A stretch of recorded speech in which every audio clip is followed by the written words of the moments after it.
We're going to get a cease and desist from TBS after a while. We keep going. Where's David Crockett when you need him? How about good old JR? All right. Let's get right into some questions. Allegedly. Ryan Dezane. Name the current wrestler you guys think would be the best match with your dad as their manager. The only I just saw his. It looked like somebody had taken footage of him from their phone at an AEW match or an AEW show, and this is the first one that came to mind. Is Sting's son? Yes. Is it Steve Borden Jr.? Yeah, I believe so. Just because I saw him, dude, and looks it's like his dad. Looks like his dad. He's got the charisma. He's his work solid. And I'm not saying like dad would be, obviously dad was a heel, and I'm not saying dad would man. It was just the first one to come to mind that dad would be watching and be like that this guy's good. Yeah.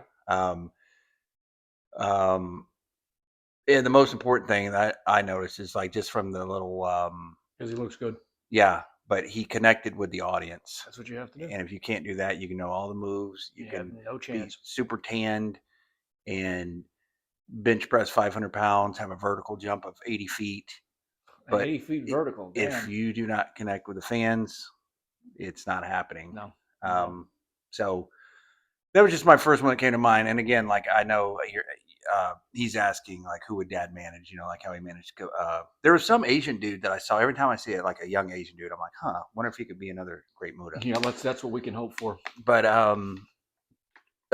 so anyways, that's what I would want. I think Steve Borden Jr. I think is his name. Yeah, would be a guy that dad would see, and yeah. So what you got? Marshall and Ross Von Erich. Because, I mean, I always go with the young, good-looking ones that are the wrestlers' kids because you don't have to really worry about much. So, yeah, that was, Sting's son and Marshall and Ross. That's who I would go with. And again, with those two, Marshall and Ross Von Erich, I guess this just shows you, like, where, like, there is money to be made with those dudes in one way or another. And the fact that they're not, being pushed hard, which I don't even think but in one of the two companies, it's a mystery to me. But yeah, so yeah, and yeah, dad loves Sting. They didn't get along, but dad saw the talent in Sting years before. Absolutely, how could you not? Yeah. So yeah. Okay. Last man. Dude, my man. That's our guy. Yeah, that's it. Sorry to put you off, guys, with my question. No one's putting Jason. Off. Or he said, sorry to put you off, fries, with my question, Jason. Oh, I guess was he the one that talked about the French fries? Yes. Yeah. And I was consciously making a decision not to eat any more fries because I'm trying to clean up my eating habits. But no, it did. That question did not put me off of fries entirely. But however, it does give me a pause. Okay, now I get it. As I drove by an In-N-Out yesterday, and I thought, fries, yeah, no French fries. Yeah, sometimes when you read like questions on a message, it doesn't. And he put like a little smiley emoji face. Love the stories of your home life with your dad. What is your most memorable road trip you took with your dad, wrestling or non-wrestling related? Myrtle Beach. We used to always go there. We'd go there 3 times a summer because what would happen in the Carolinas working for Crockett, there would be like loop towns, like the A town. There'd be an A booking sheet and a B booking sheet, and it was not a derogatory term as Marks made it later. You'd be the A booking sheet or the B booking sheet, and a lot of times you would work the coastal towns, Myrtle Beach. You would work. I think it was. I want to say it was Florence for Henry Marcus, the great Henry Marcus, and a few of the other towns like Conway and a few other towns. And Dad would always say, "Here, can I be on this booking sheet to work the coastal town, so that way he could take us to Myrtle Beach." And we'd sometimes stay 5 days in a row or 2 nights or whatever the case. We'd always stay at there's 2 hotels. Everybody either stayed at the Yachtsman or the Ocean Plaza. Now, the first time we went, we stayed at the Yachtsman.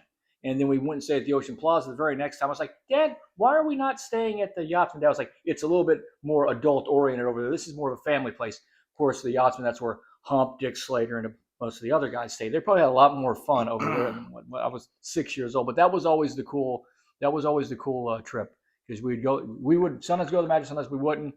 We'd just go to the beach, and that's where we basically learned how to swim because Dad and Hump taught us how to swim. They would throw us in the ocean with the arm floats on. And they took the arm floats off and they kept throwing us back in. And Dad goes, well, they keep swimming back, so they must know what they're doing. Yeah. My memory, like one of them is, I don't know, it's really like, they say road trip? Yeah, road trip. So I've told this story before, but might as well tell it again because, last time only 2 people are listening. Now I think like 4 people are watching. Maybe 4. So the 2, one of them, this isn't the story I was going to tell, but where were we at? We were going somewhere, and it's a funny story and your favorite topic, the Great Muda. Oh, absolutely. Can we please? Yeah. He was, he spoke, his English was broken. Like he would. Well, wait a second. I thought I saw his Hall of Fame speech. He doesn't speak English at all. So he spoke, that was also, he had been living here for a while. So it was pretty broken. He would talk like, broken English. But anyways, Asian English is what we would call it. Yeah, and it was just a funny story. So we're all in the van, and the Muda's in the back seat, and we passed by a Winn-Dixie somewhere in the Carolinas. And and anyways, I don't know if anybody's going to think this is funny or going to catch it, but so the Great Muda's just in the back seat, and he sees the Winn-Dixie out there, and you just hear the Great Muda in the back seat going, Winn-Dixie, Winn-Dixie. So anyways, it was funny. You had to be there. It had to be there. But yeah, so one night we were coming back from the matches. It was in Charlotte, or I don't know if the matches were in Charlotte, but anyways. So we pull up to the gas station. I think we told this story. I know, but no, but I'm gonna tell it again because you're convinced no one's paying attention.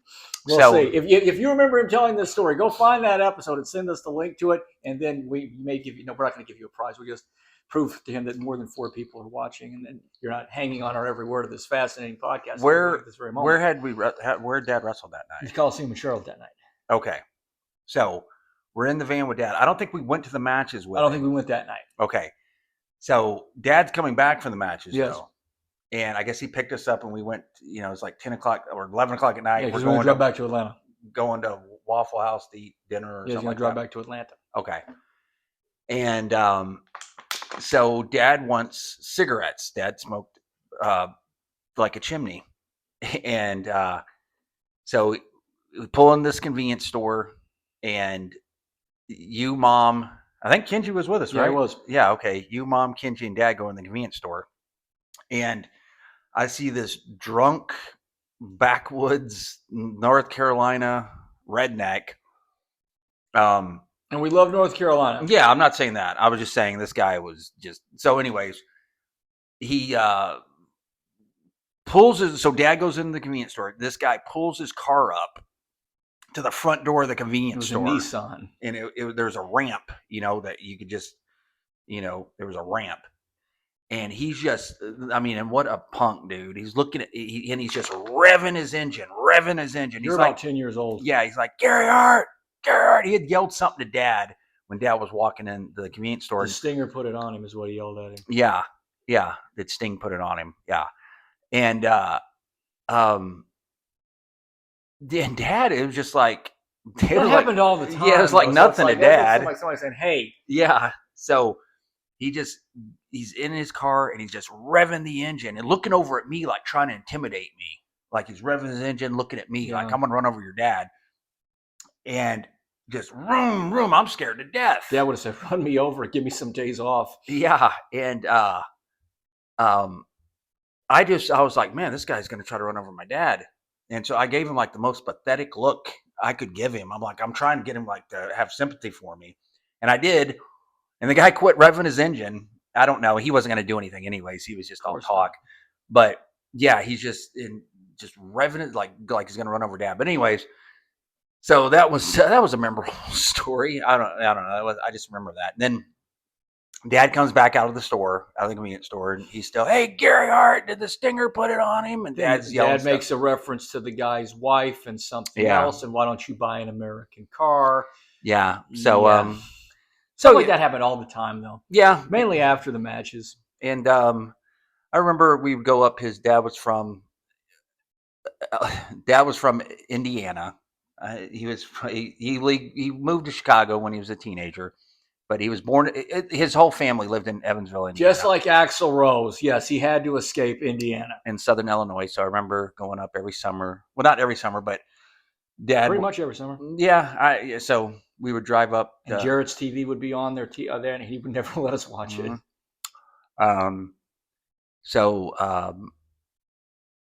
Yeah. So we would drive up to Indiana and Illinois every summer. But the Myrtle Beach trips were always the coolest. That was always the best, because then you'd sometimes you go to the matches. Normally the last night, you'd always be on the beach all day. Everybody was there. It was more of a a camaraderie type thing. Those are the cool times.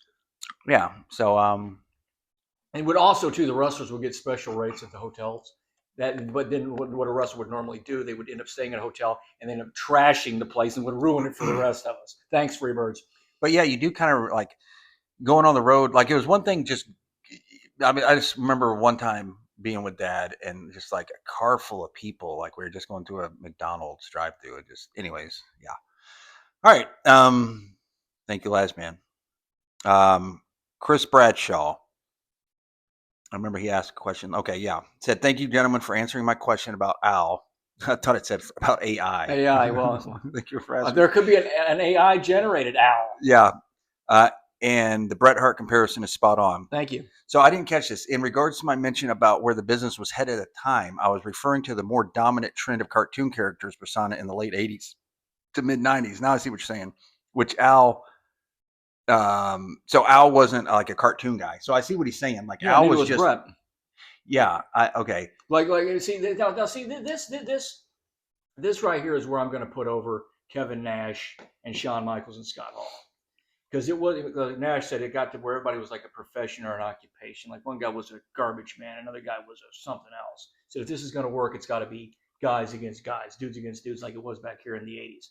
So that's when you add like realism to it. So it's like not cartoony. And Perez was one of those guys who was, I mean, girls liked him, but guys would respect him. Like Chris Adams, girls would say, "Oh, handsome English guy," but most guys say, "Okay, we ain't going to step to him." And you can be a handsome guy without looking like a punk, But Al was but like once it got, I mean, there was a cartoon phase, and not everybody, but there was always been a cartoon element of wrestling, but it got a little too far by like the late 80s, early 90s, and then once we got to the mid 90s, where this started making it more legit, and on the realism side, that's what used to draw in the 70s and the 80s, and that's what popped everything again in 96, because it was all, I mean, look how stripped down Steve Austin was. Look how stripped down Bret Hart was. Look how stripped down the Hall, Nash, and Six and Shawn were, and Taker to a certain extent. I mean, when it's guys against guys, and it's like real things that people can relate to,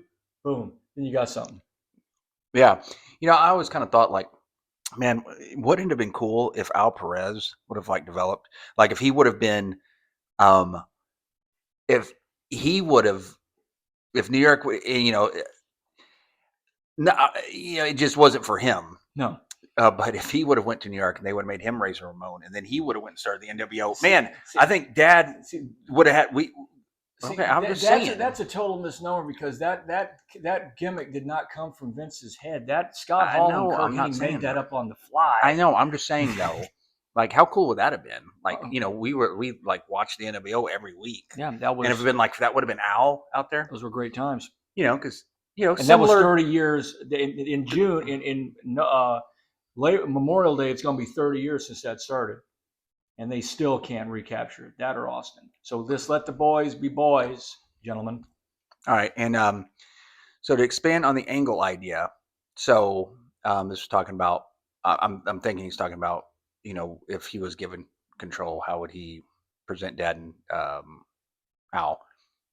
Said, "I like the idea of using Ron Garvin angle Gary used with paying him cash with an envelope to do deeds after legit winning matches, like a hitman. gets extra to hurt wrestlers in particular fashion. The more serious the injury, the more he gets paid. Tie that with Latin Heartthrob's image, dangerous, someone you don't want to mess with. Lead that into a program working his way through the baby faces up to Dusty, win the U.S. title, and injuring him, putting him on the shelf, and making Dusty contemplate retirement. Yeah, I like it. Good. Yeah, very good. Very loosely based on what they were with that whole thing with Envelope and turning Ronnie Hill.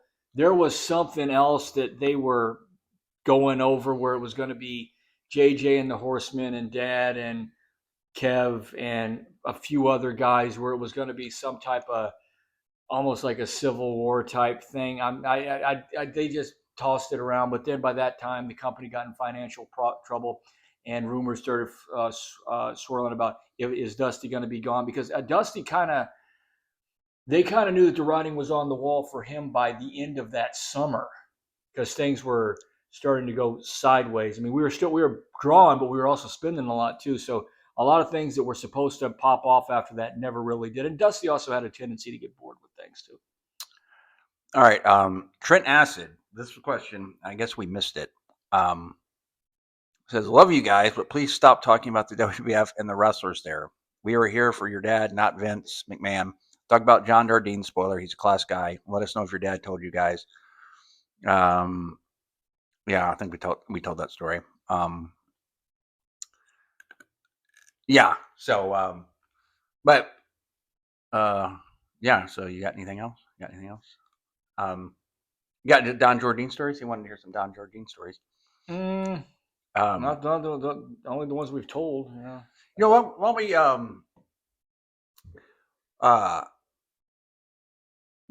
what are your memories of Chris Von Erich? Just didn't know him very well, but from just had a hell of a sense of humor. And the reason he didn't make it in wrestling had nothing to do with being courageous or being able to take a beating.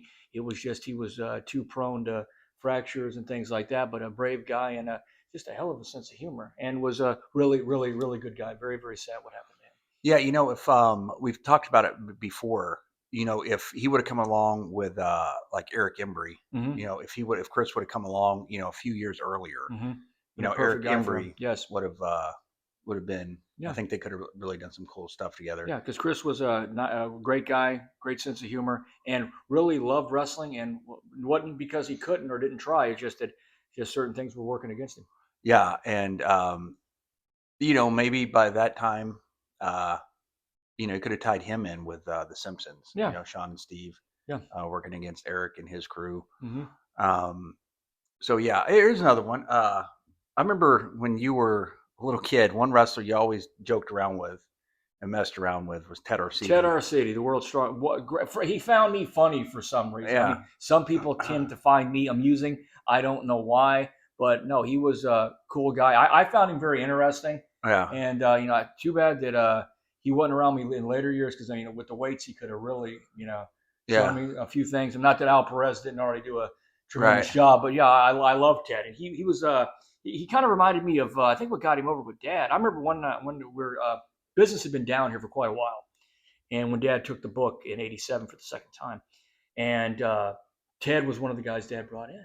Mm-hmm. And I remember they were renovating the Will Rogers Coliseum at that point in time, so Mm-hmm. they were using these portables outside for dressing rooms. Mm-hmm. And they had like those blinds that you would see, like I guess at a police precinct, or like where they would take the I guess the lieutenant would go in and look in. Mm-hmm. And so Arcidi's got the blinds down. He said the crowd is really up there because business was bad here, but it was Memorial Day, I want to say '87, Mm-hmm. and business had really spiked because Dad had been for 2 weeks, but it was getting better. And then they keep coming in. Ted Arcidi's looking. I see him. He's got the blinds down. He sees the people coming. He goes, "Good house, Gary. Good house. The people are still coming in. I love it." I think what got him over with Dad, with me, is I said he kind of reminds me of Danny DeVito, because he was Dad. You always see, this is where Dad was a genius. He would present a guy how he was. So you have to look the way the people see you, like the Ultimate Warrior. That's how he was. But Arcidi, Dad was like, "What can we do here? What can we do?" He's big and strong. He's the world's strong, a legit 705. I don't know what the record is now, but he did it back then. It was legit. And so he's the world's strongest man. He had 705 down the side of his trunks. Dad was like, and this isn't by any means, reinventing the wheel, but Dad went, what if we had him do a tug of war? But can't have him do a tug of war with 3 or 4 guys. Why don't we have one that's like 500 pounds? So we ended up getting T. John Thibodeau. And most of the fans around here would know him. He was like T. John was about 6'7", 6'8", maybe 500 pounds. I think he was taller than that. And I think how he got into wrestling is he worked on Fritz's watermelon farm, I think. Okay. But one night, Dad was like, here's what we're going to do. We're going to have Ted, in a tug of war with T. John Thibodeau. And T. John comes out there and goes, how much do you weigh? He goes, I'm 500 pounds. And Ted goes, 500 pounds of what? And I was like, he's amusing. It was like he had a Danny DeVito, Louis De Palma type vibe. But no, Great guy. I really liked him. And I guess we can finish off. I remember, I don't have it here, but a few months ago, we had a question about memories of Mark Lawrence and Bill Mercer and Ralph Pulley. Yes. So memories of those guys. Mark Lawrence, good, devout Christian guy, and he kind of pointed out how he went to seminary school and divinity school, and said that being around wrestling and seeing the flawed people in the wrestling business, he was around that, and he could see how God was using him providentially to equip him for effective ministry. Because wrestling, like Kevin Von Erich said, a lot of people get mesmerized by the lights. What's up, Uncle Kev? By the lights and everything else. But there's some very, very, when there's times where the cameras go off, and they're crowded in there, and you'll see some guys like start to maybe, I'm not going to say worship the business, but fall into it, and then they have to realize that there's something else after wrestling. Because like if you notice, if you put on like, let's say we replay like a NWA show from TBS on 605 back in like 88, 89.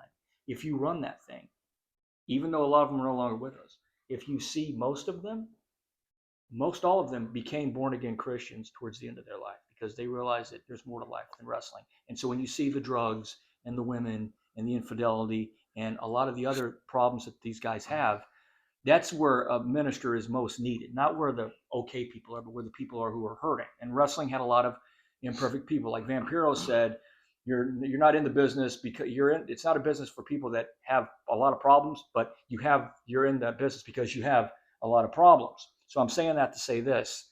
That's the thing where Mark took away from the wrestling business, that being around that environment, that allowed him to be able to talk to other people, because a lot of those guys had serious problems. And we were talking about Percy Pringle last week, and Percy and Ralph Pulley, I think, were pretty tight. They were very good friends, yes. And Dad used Ralph as a referee. And he used a lot of different. But he said he was too handsome to be constantly refereeing, so and he could sing too. So he would sing the Star Spangled Banner and America the Beautiful or whatever else, and he also used him as announcing, because Dad didn't want Joe Ranelli doing the announcing. Ralph was my biggest memory of Ralph is something. It was a reunion or what was it? It was something where he felt like there was like a pit of concrete or something in the ring, and or paint or something. And Ralph walked. I think it was a tug of war with Ted Orsini and Matt Bourne. And Dad said, "Ralph, you are filthy. You cannot go home to your mom like that." He goes, "Gary, stop." And then Ralph actually had to calm me down the night when Abby and Bruce there was blood all over the place, and there's no fans around, but Dad is continuing the work, which I would too now if I were him. And he keeps saying, is it because he's black? Is that why you're upset with Abdullah? It's because he did this, because he did that. And I'm thinking that there's a real problem here because there's no fans around, and Dad is yelling at David Manning. There's nobody around. So I'm like, okay, why is this continuing? And then Dad keeps asking, he says, who hit you? He goes, this guy. Who hit you? And then he looked at Ralph. He goes, who hit you? And Ralph goes, Abdullah the Butcher. Thank you, telling Dad, stop it. You're freaking the kid out. But Bill Mercer, wonderful guy. He was kind of like the Dick Clark of wrestling, kind of like the Bob Costas of wrestling. Had an incredible sense of humor, and he knew a lot of things about, sports, politics. Bill was and he could use every word in the English language. There was that man's vocabulary. He was like the Walter Winchell of wrestling. Good evening, Mr. and Mrs. North America. The great Bill Mercer, the late great Bill Mercer. And Gordon Soley, the late great Gordon Soley. Now,